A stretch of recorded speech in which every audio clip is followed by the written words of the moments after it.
আপোনালোকে চাবলৈ আৰম্ভ কৰিছে এষ্ট্ৰলজাৰ ডক্টৰ মঞ্জুশ্ৰী পেজ আৰু লগতে ইউটিউব চেনেল আৰু প্ৰায় আমি আচলতে বাইদেউৰ সৈতে কথা পাতিবলৈ চেষ্টা কৰোঁ বা বাইদেৱে বিভিন্ন ধৰণৰ ঘৰুৱা সহজ সৰল উপায়েৰে কেনেদৰে আপোনাৰ বিভিন্ন সমস্যাবিলাক মহিমূৰ কৰিব পাৰে বা নোহোৱা কৰিব পাৰে তাৰে সমাধান দিয়ে।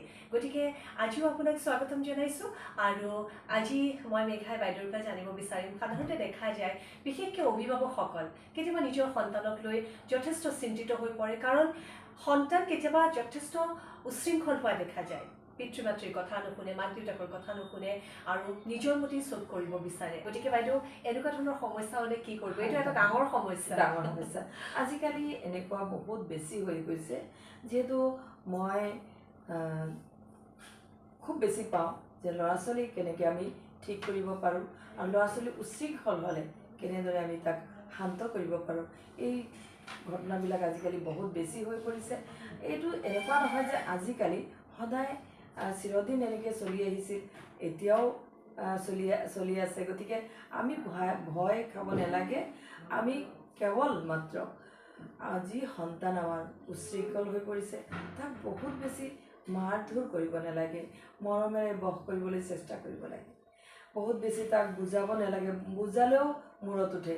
গতিকে বহুত বেছি বুজালে সি বুজিব, শুনি থাকিব, কেৱল বুজি নাপায়। গতিকে তেওঁক আমি শান্ত কৰিবৰ কাৰণে বিশিষ্ট আমি কিছুমান ব্যক্তিৰ পৰামৰ্শ ল'ব লাগে আৰু কেতিয়াবা জ্যোতিষৰ পৰামৰ্শ ল'ব লাগে। কিয়নো তেওঁলোকৰ যদি গ্ৰহগতি এনেকুৱা থাকে যে গ্ৰহগতিয়ে তেওঁক খুব বেছি উৎপীড়ন কৰিছে, গ্ৰহগতিৰ বাবে সমস্যাৰ সৃষ্টি হৈছে, তেনেহ'লে গ্ৰহ প্ৰতিকাৰ কৰিব লাগিব। আৰু মই একেবাৰে সহজ সৰল গ্ৰহৰ কাৰণে হওক, ঘৰুৱা হওক, যিকোনো সমস্যাৰ কাৰণে সকলো ক্ষেত্ৰত যদি পৰিৱেশেও বেয়া কৰিছে, ঘৰৰ পৰিৱেশে বেয়া কৰিছে, বন্ধু বান্ধৱে বেয়া কৰিছে, সকলোখিনিৰ কাৰণে মই কৈছোঁ এটা সহজ সৰল পৰিত্ৰাণ।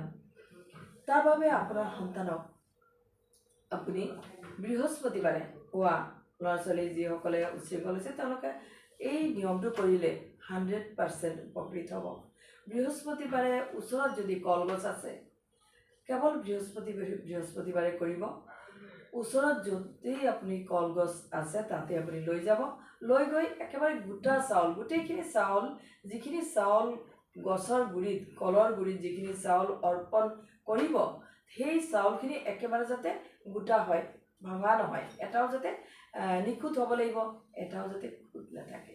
তেনেকুৱা চাউল একমুঠি বাছি ল'ব, লৈ গৈ পেলাই আপোনাৰ সন্তানক মালভোগ কল হ'লে বেছি ভাল, যদি মালভোগ নাথাকে যিকোনো কলৰ গুৰিত দিব, সন্তানৰ হাতেৰে কলগছৰ গুৰিত অৰ্পণ কৰিব।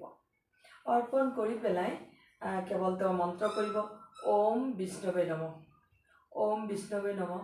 এই মন্ত্ৰটো তেওঁ যদি 21 বাৰ, মিনিমাম 21 বাৰ কৰিব লাগিব। 21 বাৰ কৰি পেলাই ঘৰলৈ আহিব, ঘৰলৈ আহি পেলাই ঠিক তেনেদৰে আকৌ বৃহস্পতিবাৰে লৈ যাব।